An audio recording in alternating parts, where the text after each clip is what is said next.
Hi there, it's Lisa Betancourt. Thank you so much for watching my video.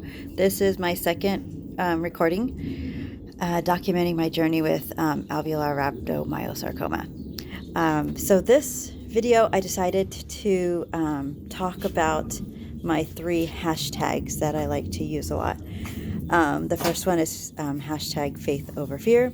The second one is hashtag slingshot. And the third one is hashtag no side effects, no benefits. So for the first hashtag faith over fear, about the time that I was getting a diagnosis, Beth, the dog Chapman, had passed away from her cancer. She passed away June 26th of this year, 2019, and I had my biopsy done June 20th, and a couple of days later had the pretty positive confirmation from the ENT that the mass was some sort of cancer. He just wasn't exactly sure what sort of cancer it was, but at that point, he had already determined that it was aggressive and that we definitely needed to get a final answer so we could quickly start treatment. But at the same time, he had already at that point started talking to a more specialized ENT to move forward with, possibly surgery. At that point was what we were being told would be the first stage of treatment. So anyways, Beth Chapman had passed away, and I was watching a video of documenting some of her not last moments, but just some of her last recordings of things that she said leading up to that day, or leading up to her hospitalization or something. And one of the things that truly just stood out to me was when she was speaking, saying, you can't have both. You can't have faith and fear. You can't have faith and be fearful, and you can't be fearful and have faith. And so your faith has to be stronger than your fear. And I thought, yes, it resonated with me so deeply. I knew that, having cancer, I was definitely going to have to rely on my faith. Now, this was the very beginning, so I definitely did not know how much I would be relying on my faith to get me through this journey. And I also just remember, Beth she passed away at the age of 51, and and I'm 39, so I kind of actually remember thinking, God, if you can get me to 51, I'll appreciate that so much. So, now 51 is not good enough for me.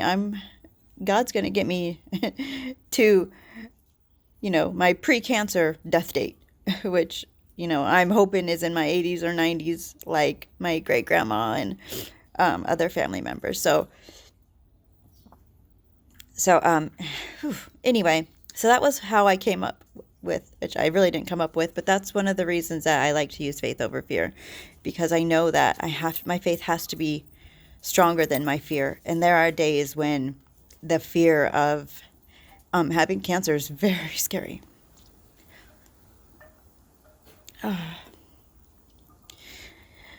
There are days when you leave your doctor's appointment grateful that things are getting better, but just scared to death knowing that they could turn so quickly.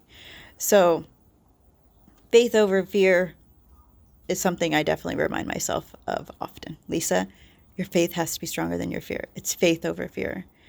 And the more I focus on my faith and the more I look to my relationship in Christ, the stronger I feel and the less fear I feel. And please, please don't think that there are days when the fear is overwhelming. There are days when it's like I can't keep death out of my head.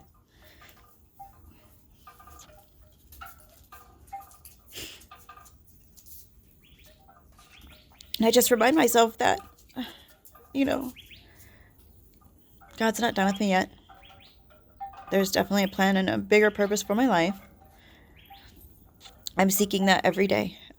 Every day I'm asking God to, open up my heart, open up my mind to what why you're bringing me through this journey. What is that purpose? The next hashtag that I use a lot is slingshot. And slingshot's really, really special to me because it was given to me by my sister-in-law, Ashley. My last day of work, I officially left the office July 10th. I cleaned out my office that day. I said goodbye to my coworkers. It was definitely a lot of tears for me. And I went to, say goodbye to my boss.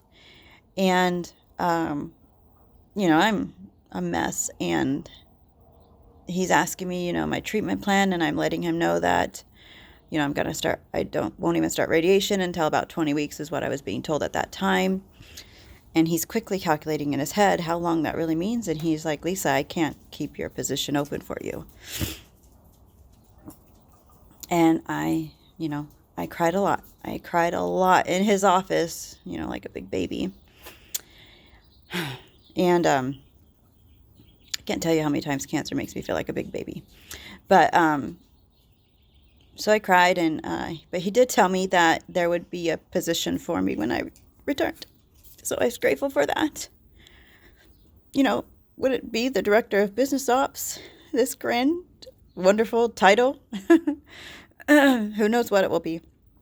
But, at least I have a work home to return to when I'm all better. So I got home that day. And on this day, my sister-in-law, Ashley, had worked so hard for me while I was at work, and my brother-in-law and my children and my husband and other family members, even my niece and nephew, little ones.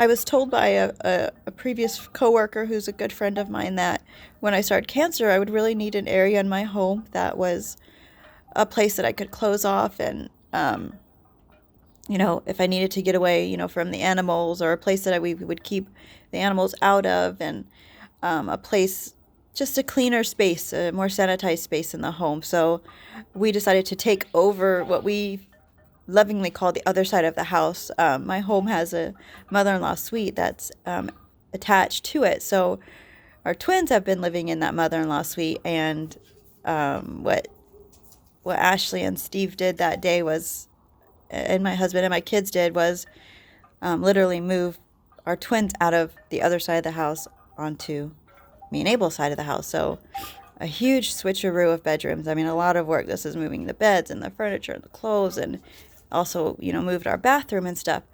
Well, my twins' bathroom is a bathroom not meant for guests. Wasn't meant for guests at that time. They had both worked at Discount Tire, and so it was, white tile that was not white from tire grease, and their idea of cleaning up the bathroom is not what my idea of a clean bathroom would be.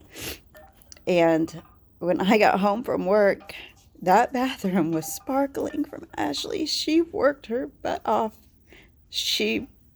From what everyone told me, she went and bought a ton of probably every freaking cleaning supply you can imagine. She cleaned that bathroom so good to make sure that it would be good for me and sanitary for me, and she just did so much work for me. God, I just can't even tell you how much I appreciate all that. There are times I look at that bathroom and I still cry when I think about what she did for me. So anyway, I get home from work and I'm sad. It was my last day, and I pop on the couch and I'm like, kind of jokingly like, well, I don't have a job no more. And I told him what my boss said, and and I understand why he can't keep my position open for me. I get it. So I'm not mad. I'm just sad. And I tell her, and she says, just think of this as a slingshot. Right now, your God is pulling you back. But when he's ready to release, you're going to catapult just so much further and into something even better, a better role. You know, who knows? Who knows what it's going to be when it's time for me to go back to work, which is hopefully soon. And so that just stuck with me. It's something I have to remind myself of on the days that I'm sitting here bored. You know, when I've watched a full episode of, you know, Great Britain's championship cooking competition, days when I haven't done anything but sleep, I have to remind myself of Slingshot, and I do. And so for that, I'm just so appreciative of that wonderful hashtag. So that's why I use hashtag Slingshot a lot. And the last one's probably more obvious: no side effects, no benefits. It's kind of like my play on no pain, no gain. You know, with each chemo treatment, I seem, you know, it's like I get another new normal side effect. It's not, luckily I haven't had any abnormal side effects. They're all ones that are, you know, kind of doctors already have, you know, foretold that these type of side effects are common. Most people get them. So it's just my reminder that, you know, no side effects, no benefits. If, you know, these side effects are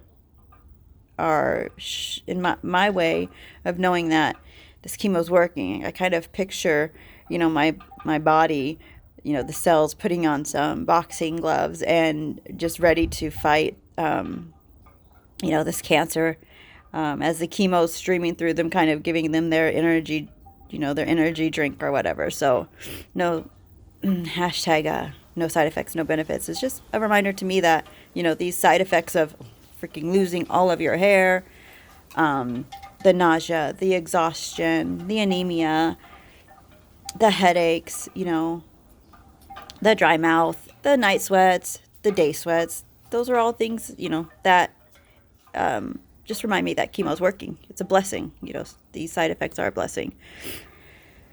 So that's my video for today. Just talking about the reason these hashtags mean so much to me, those three.